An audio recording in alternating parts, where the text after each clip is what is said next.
ladder. Okay. Oh, I see. Okay. Watch your step.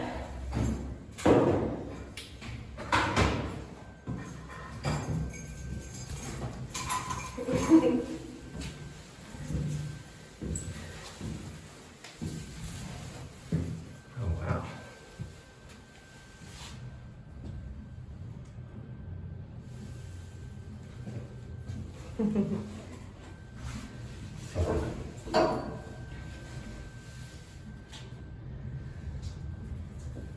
Yeah, don't walk down See there.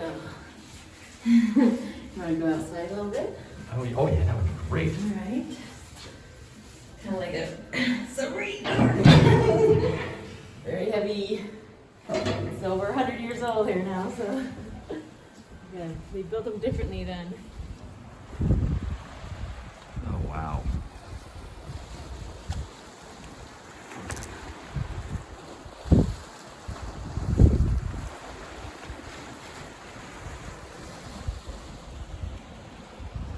Quite an amazing view from right here.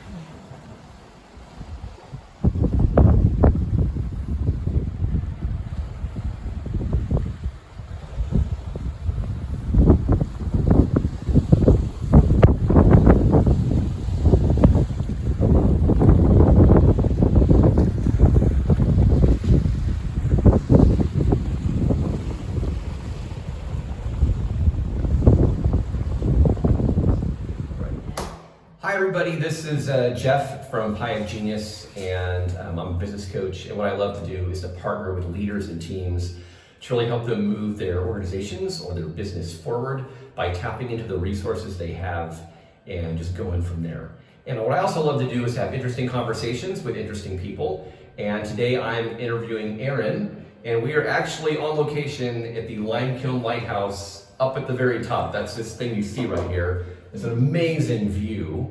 So welcome, Erin. Thank you, Jeff. So tell me, what is FOLKS is like the acronym for the, so tell me about what that is and what you do. Yeah, I definitely we live in a world of acronyms. So I have to have one of my own, I suppose. FOLKS stands for Friends of Lime Kiln Society.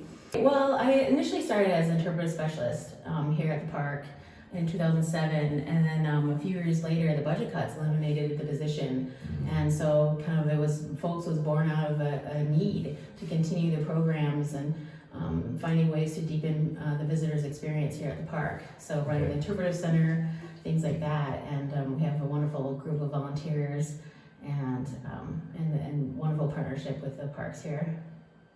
Good. And so what lights you up about doing this? What's the spark? What's the...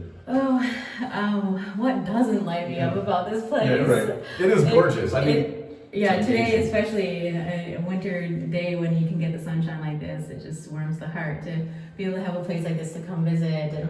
And we had 350,000+ people from 50 different countries coming just annually to this park. And so it is a destination for whales, to watch whales obviously from shore. That's a huge aspect of it. It's why it's called Whale Watch Park as well. But then obviously our beautiful historic landmarks and lighthouse here.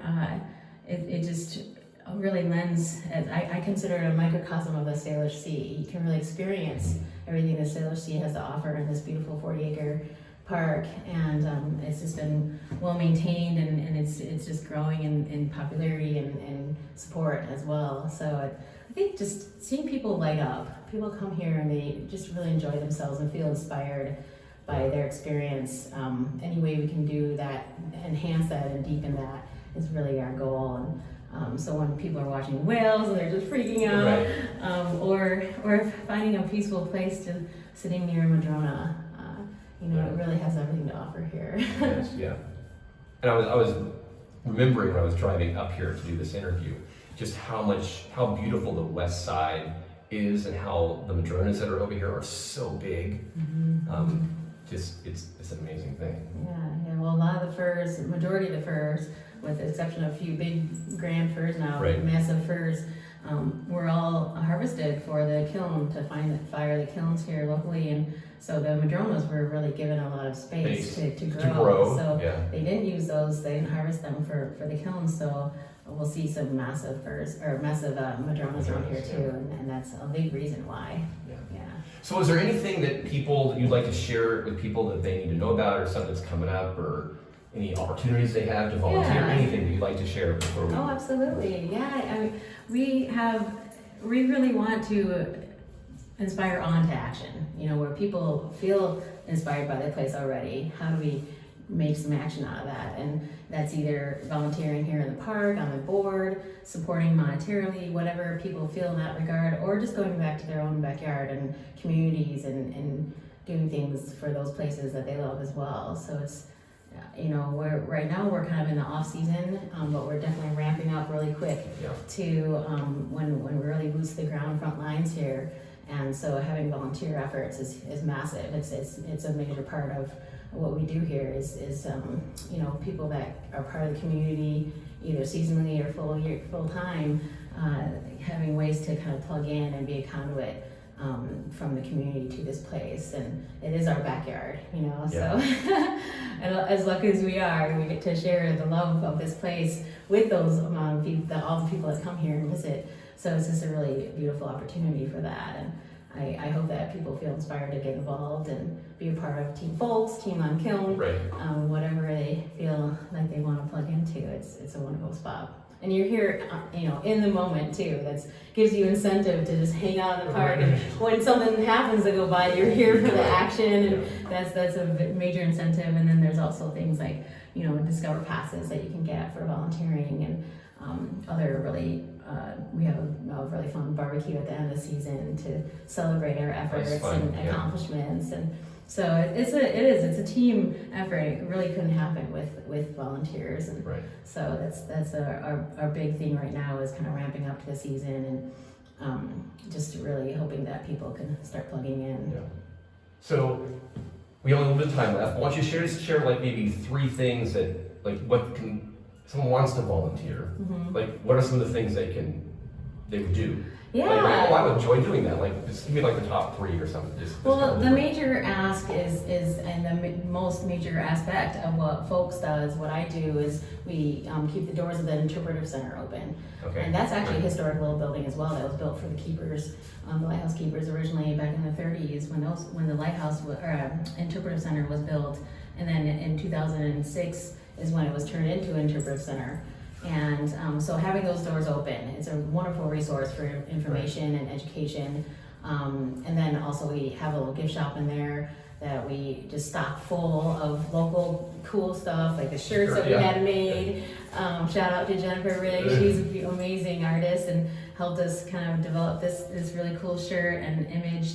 And that's actually our primary fundraiser through the nonprofit, the gift shop itself. And then also we have Lighthouse weddings and events that go on and tours that would always be a benefit to have some volunteer efforts. The parks, we're always looking for either tour guides that are around the park, stationed out of the rock wall here at the Lighthouse, maybe giving tours down to the intertidal zone. So it's and also working with local creatives that we can get more and things that are just exclusive to the park that draw people to the park that way as well, where we need to get one of those shirts.